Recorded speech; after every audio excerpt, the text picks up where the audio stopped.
1,00,000 சந்தாதாரர்களை அடைய எனக்கு உதவிய அனைத்து நல் உள்ளங்களுக்கும் சந்தாதாரர்களுக்கும் என்னுடைய பணிவான நமஸ்காரங்கள், என்னுடைய வாழ்த்துக்கள்.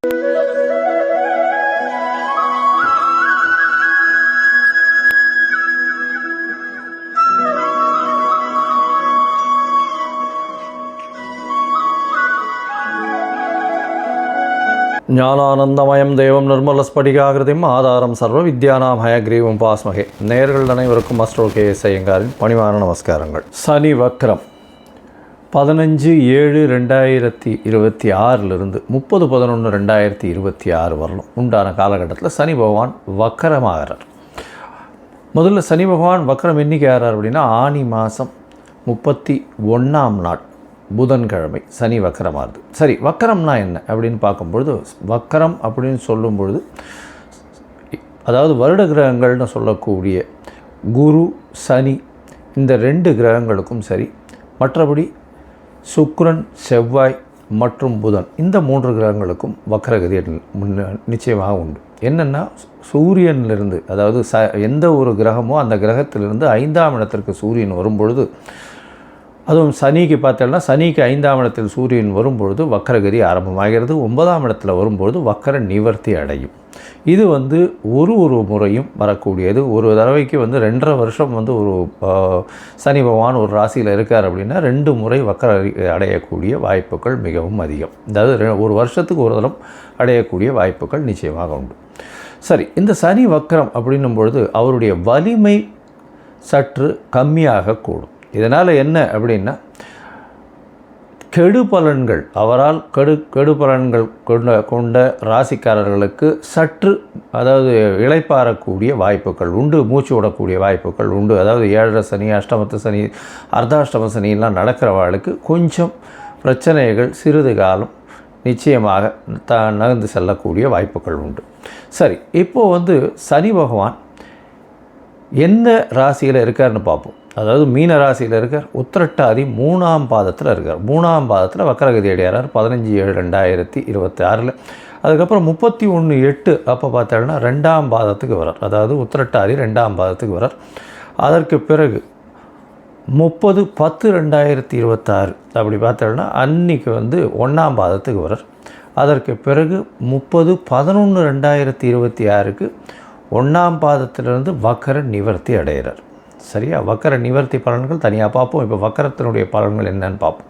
இந்த காலகட்டத்தில் சனி பகவானுடைய வலிமை குன்றி இருக்கக்கூடும். அதனால் கோச்சார பிரகாரம் வரக்கூடிய பிரச்சனைகள் இன்னல்கள் சற்று கம்மியாகக்கூடிய வாய்ப்புகள் நிச்சயமாக உண்டு.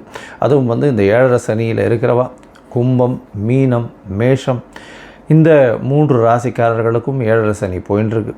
அது தவிர பார்த்தோம்னா தனுசு ராசிக்காரர்களுக்கு 4ஆம் இடத்துல அர்த்தாஷ்டம சனி, சிம்ம ராசிக்காரர்களுக்கு அஷ்டமத்து சனியும் போயின்ட்டுருக்கு. இந்த காலகட்டத்தில் இவாளுக்கெல்லாம் சற்று பிரச்சனைகள் சற்று குறையக்கூடிய காலகட்டமாக இருக்கும். ஒரு சுமூகமான நிலைமை வரக்கூடிய வாய்ப்புகள் நிச்சயமாக உண்டு. சரி, இந்த சனி பகவானுக்கு பிரச்சனைகள் வலிமை குறைந்தாலும் சில இடத்துல உங்களுக்கு பிரச்சனைகளை அதிகமாக கூட்டக்கூடிய வாய்ப்பு உண்டு. அதாவது சில ராசிக்காரர்களுக்கு பரம எதிரியாக இருக்கக்கூடியவர், அதுவும் சிம்ம ராசி கடகராசியெல்லாம் பரம எதிரின்னு சொல்லக்கூடியவர். அந்த மாதிரியான ஒரு கிரகம் இந்த சூரியனுக்கும் சந்திரனுக்கும் சனி மிகப்பெரிய எதிர் கிரகமாக சொல்கிறது. அதனால தான் சனி பகவான் 7-8 அதிபதி அப்படின்னு சொல்கிறது. 6-7 அதிபதி சிம்மத்துக்கு. இதன் மூலியமாக கடன் தொல்லை, நோய், தவிர அசிங்கம், அவமானம் இது எல்லாத்தையுமே கொடுத்துருவார். இந்த அஷ்டமத்து சனி வந்ததுன்னா கேட்கவே வேண்டாம், எல்லா பிரச்சனையும் கொடுப்பார். அதாவது மிகப்பெரிய அசிங்கம், அவமானம் இது எல்லாத்தையுமே கொடுத்தே தீரணும் அவர். அந்த காலகட்டத்தை தாண்டித்தான் எல்லோரும் போயாகணும். சரி, இப்படி இருக்கக்கூடிய காலகட்டத்தில் என்னென்ன எளிய பரிகாரங்கள் பண்ணலாம் அவருக்கு? அதாவது பரிகாரங்கள் அப்படின்னு சொன்னால் அவருடைய முதல்ல அவருடைய காயத்ரி மந்திரம் இல்லை அவருடைய ஸ்லோகம். அதாவது ஸ்லோகம்னு சொல்லோமே ஆனால் நீலாஞ்சன சமாபாசம் ரவிபுத்திரம் ஜமாக்கிரம் மாயா மார்த்தாண்ட சம்பூதம் தம் நமாமி சனேஸ்வரம் அப்படின்ற இந்த ஸ்லோகத்தை சொல்லிக்கொண்டு வருவதன் மூலியமாக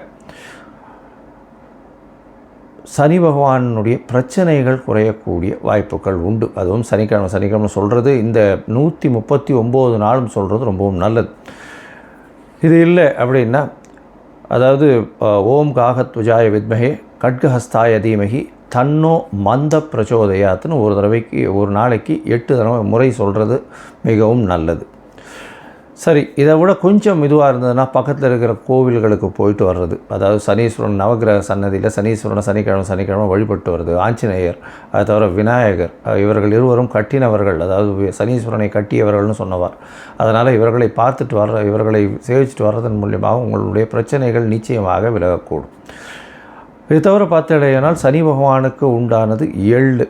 காகத்திற்கு சாதம் போடுறது, அதுவும் சனிக்கிழமை அன்றைக்கி சுடசாதம் போடுறது மிகவும் விசேஷம்.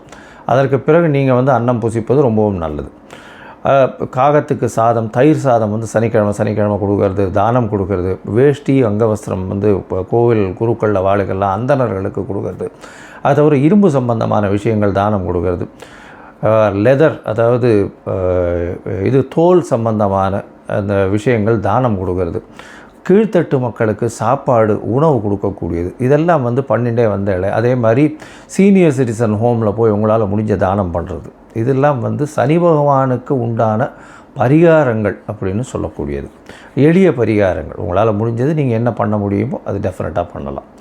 இது தவிர பார்த்தாலேயானால் சனி பகவானை பொறுத்தவரை அவர் நல்ல ஒரு ஏற்றத்தை கொடுப்பார். உங்களுக்கு அந்த சனி பகவான் குருவினுடைய பார்வையிலையோ நல்ல சுபர்களுடைய பார்வையிலையோ இருந்தால் நல்ல ஒரு ஏற்றத்தை கொடுப்பார். இப்போ பார்த்தோம்னா குருவினுடைய பார்வையில் இருக்கிறதுனால மிகப்பெரிய ஏற்றத்தையும் மாற்றத்தையும் ஒருத்தருடைய வாழ்க்கையிலையும் நிச்சயமாக கொடுப்பார். இந்த காலகட்டத்தில் சனி பகவான் கர்ம காரகன்னு சொல்கிறவர். அதை தவிர ஆயுள் காரகன்னு சொல்கிறவர். அதாவது உங்களுடைய தொழில் எல்லா விஷயத்துக்கும் முதல்ல இந்த சனி பகவான் வந்தார்னா 7 அஷ்டமம் அர்த்தாஷ்டமம் வந்ததுன்னா முதல்ல வேலையில் பிரச்சனை வரும், பண வரவுக்கு பிரச்சனை வரும். இது எல்லாமே இல்லாமல் இந்த காலகட்டத்தில் எளிய முறையில் நீங்கள் பயன் பெறணும் அப்படின்னா அவருடைய காயத்ரி மந்திரம், அவருக்கு இந்த நெய், அதாவது இந்த எண்ணெய் எள்ளில் எடுக்கப்பட்ட எண்ணெய், அதாவது ஜிஞ்சிரி ஆயில் சொல்கிறோம் இல்லையா, நல்லெண்ணெய் எடுத்து நல்ல செக்கில் ஆட்டு நல்லெண்ணெய் கொண்டு போய் தானமாக கொடுங்கோ, இல்லை கோவிலுக்கு விளக்கு ஏற்றுறதுக்கு கொடுத்துட்டு வாங்கோ. அது உங்களுக்கு நல்ல ஒரு ஏற்றத்தை நிச்சயமாக கொடுக்கும். சரி, இப்போது மேஷம் முதல் மீனம் வரை ஒரு ராசியாக சனியினுடைய வக்ரம் என்ன மாதிரியான விளைவுகளை தரும் அப்படின்றத பார்ப்போம். அதற்கு முன்னாடி என்னுடைய மொபைல் நம்பர் கீழே ஸ்க்ராலிங்கில் போயின்னு இருக்கோம். உங்களுக்கு அஸ்ட்ராலாஜிக்கல் கன்சல்ட் தேவைப்பட்டதுன்னா எனக்கு ஃபோன் பண்ணுங்க.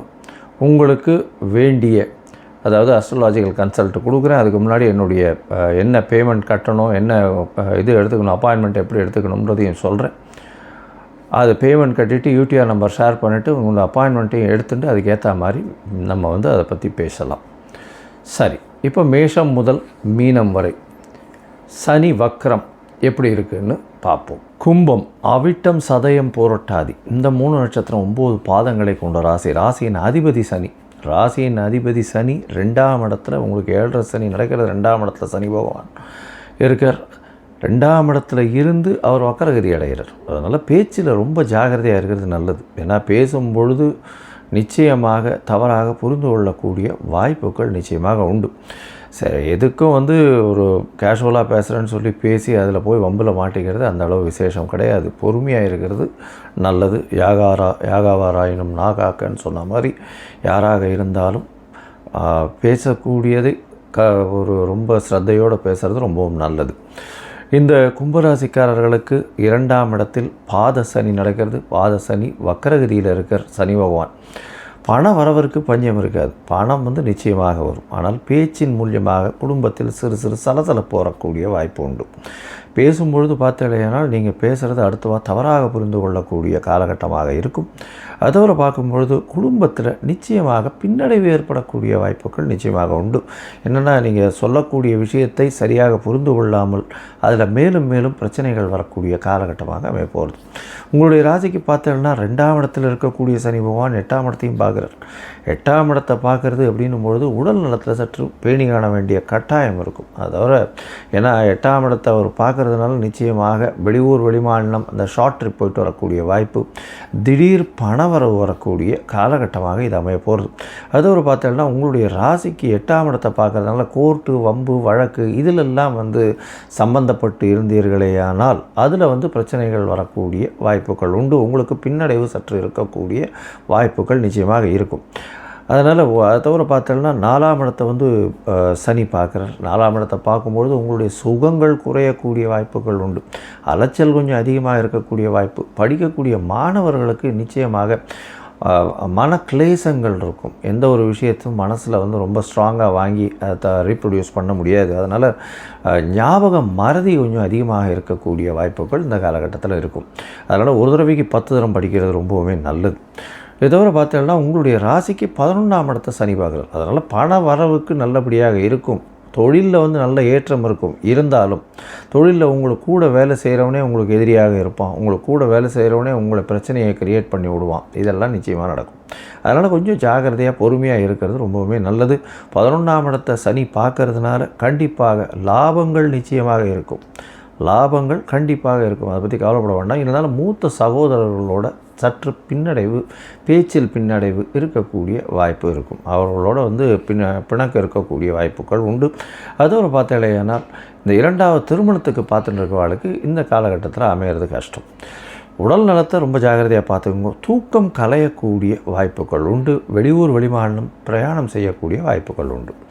சரி, மொத்தத்தில் பார்க்கும்பொழுது இந்த கும்பராசிக்காரர்களுக்கு இந்த 15/7/2026 30/11/2026 வரலும் உண்டான காலகட்டத்தில் உங்களுடைய பேச்சில் ரொம்ப கவனமாக இருங்கோ. உடல் நலத்திலையும் கவனமாக இருங்கோ. குடும்பத்தில் சற்று அமைதி குலையக்கூடும். படிக்கக்கூடிய மாணவர்களுக்கு சற்று பின்னடைவு இருக்கக்கூடிய வாய்ப்பு உண்டு. ஒரு தடவைக்கு 10 தரம் படிக்கணும். மனசில் நிற்காது. மறதி அதிகமாக இருக்கும். எந்த ஒரு கான்சன்ட்ரேஷனும் இருக்காது. எடுத்த காரியங்களில் தடை இருக்கா மாதிரியே ஒரு சைக்கலாஜிக்கல் ஃபீலிங் இருக்கும். உடல் நலத்தில் ரொம்ப ஜாகிரதையாக இருக்கும். அதாவது வெளியூர் வெளிமாநிலம் வெளிநாடு சென்று வரக்கூடிய வாய்ப்பு உண்டு. கோர்ட்டு கேஸு வம்பு வழக்கு ஏதாவது வந்ததே ஆனால் அது கோர்ட்டில் இருந்ததே ஆனால் அது உங்களுக்கு பின்னடைவை நிச்சயமாக கொடுக்கும்.